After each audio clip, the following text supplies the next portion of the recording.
Y el tema que me tocó fue la sentencia y básicamente lo resumimos en un título que es el derecho a comprender y la sentencia en lenguaje claro, comprensible, el lenguaje simple. El lenguaje ya fue tomado por la Corte Interamericana de Derechos Humanos como un canal para el ejercicio de los derechos. En López Álvarez contra Honduras entendió la Corte Interamericana de Derechos Humanos que la prohibición del uso del garífuna, una lengua hondureña, constituía una privación de la libertad de expresión y un trato discriminatorio. En Tiutoyin contra Guatemala se entendió o se condenó al Estado por la prohibición del uso de la lengua de la comunidad originaria en una indagatoria. También en Escobar contra Guatemala se ordenó la traducción de la sentencia en la lengua inglesa en un supuesto de adopción internacional. Es decir, el lenguaje es relevante que se comprenda la decisión y a ello se ha volcado la Corte Interamericana en numerosos precedentes. Solo relatamos tres por razones de tiempo. El lenguaje jurídico es un recorte del lenguaje general y como tal utiliza terminología propia del lenguaje jurídico y por otra parte utiliza el lenguaje corriente, ya sea con una pequeña cualificación semántica, por ejemplo el vocablo pretensión, o con otro significado, como por ejemplo auto, prenda y demás. En relación al lenguaje propiamente dicho, utilizado por el lenguaje jurídico, tenemos los tecnicismos, que es el lenguaje propio de toda ciencia, arte o profesión, los aforismos, que son pautas o máximas utilizados en determinado sentido que en el lenguaje jurídico generalmente se presentan como latinismos, el iura novit curia, bueno, y todos los que ustedes ya conocen son aforismos. También los arcaísmos, que son un lenguaje utilizado en el pasado que aún persiste en las sentencias judiciales, que tiende a ser reemplazado, pero todavía lo estamos utilizando. Y finalmente los barbarismos, que es un lenguaje que no está reconocido por el diccionario de la Real Academia Española, ya sea por las palabras que son inexistentes o con un sentido impropio. Este es el lenguaje jurídico. Lo que se propone en esta pequeñas ideas acerca del derecho a comprender es, ¿debemos reemplazar el lenguaje jurídico? La respuesta es evidentemente no, porque es un lenguaje de especialidad, es un lenguaje necesario para toda la rama que comprende todos los actos jurídicos que son necesarios en una sociedad. Lo que se propone es que ese lenguaje jurídico se utilice de una manera tal que sea comprensible. Y ese derecho a comprender no solamente se impone en las sentencias judiciales, sino también al poder legislativo. Hay esas nociones del derecho a comprender se pusieron de manifiesto en los fundamentos del Código Civil y Comercial y la comisión redactora en el año 2015 específicamente mencionó el esfuerzo que hace el legislador para que las normas sean claras, concisas, porque tienen una finalidad las normas asentada en ese Código Civil y Comercial y en todas las leyes, que es democratizar, que es brindar pautas claras de comportamiento, y en ese sentido el legislador del año 2015 destinó un sinnúmero de normas tendientes a el entendimiento de las partes, las exigencias al proveedor de brindar información clara, las exigencias que las cláusulas contractuales sean claras y precisas. Entonces, hay una postura legislativa, de alguna manera, que ascribió esta postura del lenguaje claro en la legislación. Pero también el legislador del año 2015 modificó muchos vocablos que estaban en el Código de Vélez Arfield, vocablos que venían y provenían de una axiología, de una sociedad distinta a la que hoy actualmente tenemos. Se reemplazó, por ejemplo, patria potestad, que era un término absolutamente patriarcal derivado de la autoridad parental, por responsabilidad parental para colocar a ambos progenitores en esas funciones de corresponsabilidad y coparentalidad. Se eliminaron expresiones cosificadoras de los niños, niñas y adolescentes, como por ejemplo tenencia por cuidado personal, o devaluadoras de la relación materno-paterno-filial como visitas. No se visitan los hijos, se visitan los amigos por sistema comunicacional. Se reemplazaron vocabularios como concubinato con una carga peyorativa que rememoraba incluso la calificación de los hijos habidos de esas uniones por uniones convivenciales. En el convencimiento de que el vocabulario, las nuevas palabras en el Código Civil y Comercial permitían visibilizar una sociedad distinta a la anterior. Padrastro, madrastro, que rememoraban la literatura infantil poco edificante, se reemplaza por progenitor afín. Se incorpora la palabra llegado, referente afectivo. Es decir, se visibiliza la persona con discapacidad, se visibilizan los niños, niñas y adolescentes en el Código Civil y Comercial.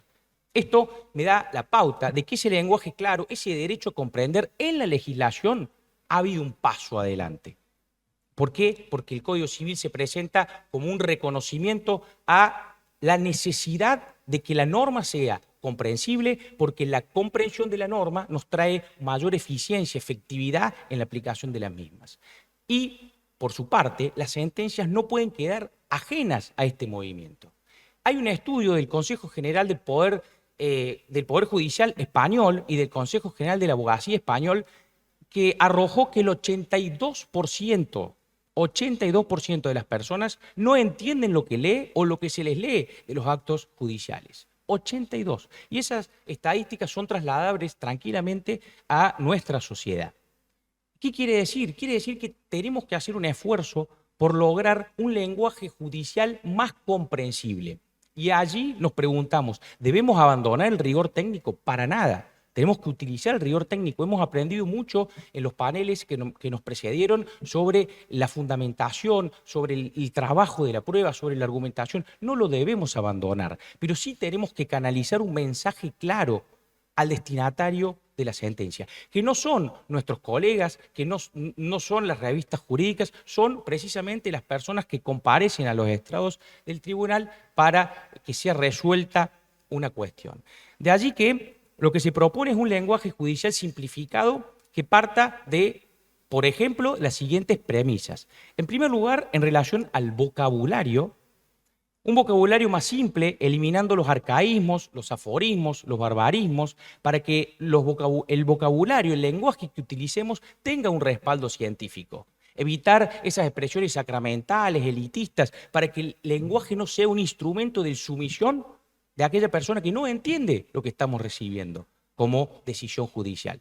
Por otra parte, en cuanto a la estructura y el razonamiento judicial, también un razonamiento simple, un razonamiento que parte de las ideas centrales, las secundarias más adelante, un razonamiento que no sea unas sentencias extensas, que tampoco sean numerosas citas de doctrina y jurisprudencia que oscurece ese mensaje.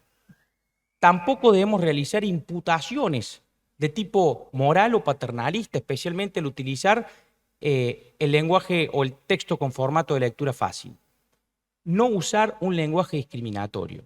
Nosotros recordamos que el Código Civil de Vélez Sarsfield e incluso las sentencias dictadas en su consecuencia nos hablaban del buen hombre de negocios, buen padre de familia. Había una invisibilización de la mujer y ese sexismo lingüístico tiene que erradicarse de las sentencias y de los actos judiciales. Ya la Corte Interamericana, en Campo Algodonero, contra México, entendió que el lenguaje discriminatorio es una forma de violencia de género. Y de la mano del anterior, también juzgar con perspectiva de género nos va a conducir a soluciones judiciales más justas, tal como lo sostuvo el Tribunal Superior de Justicia en el año 2020 de una manera muy clara. No utilizar lenguaje agresivo, porque nos llaman al Poder Judicial para resolver un conflicto, no para agravarlo. Un lenguaje que trate de pacificar, de armonizar, para lograr justamente un mensaje que no solamente sea cumplido, sino que existe una motivación para hacerlo y la posibilidad del control de las sentencias. Las partes no pueden controlar una sentencia que no pueden entender. De la mano con lo anterior hay un modelo que modelo de juez, un modelo de juez comunicador. El juez comunicador es un juez que se involucra con las partes, no para dictar medidas para mejor proveer, o sí, no lo sé, es un debate pendiente, con mucha precisión y muy interesantes las palabras de los ponentes del doctor Domínguez, pero un juez que mire a las partes y las incorpore en ese acto sentencial, especialmente, por ejemplo, en los procesos de familia. Y finalmente, un texto con formato de lectura fácil. Lectura fácil para destinar un párrafo al destinatario final de ese acto jurisdiccional. Y ese párrafo puede reconocer numerosas formas, porque lo que se puede incluso hasta reconocer una maquetación de lo que se está decidiendo. Un juez de Huinca-Renancó, el doctor Masuki, transmitió una sentencia de adopción de una niña de 7 años a través de un cuento de hadas. Entonces, una jueza de juzgado de niñez de Chaco tradujo en el idioma Cuom la sentencia para que pueda ser comprensible al destinatario de la misma. Y ya la Corte Suprema de Justicia de México, en 2 oportunidades, en el 2013 y en el 2019, se pronunció en el sentido de que debemos lograr un texto de lectura fácil, porque así lo impone el artículo 2 de la Convención de los Derechos de las Personas con Discapacidad, que nos conmina a realizar ajustes razonables para eliminar las barreras y lograr una mayor accesibilidad a la justicia en igualdad de oportunidades. Entonces, lo mismo, la Corte Constitucional de Colombia falló en igual sentido.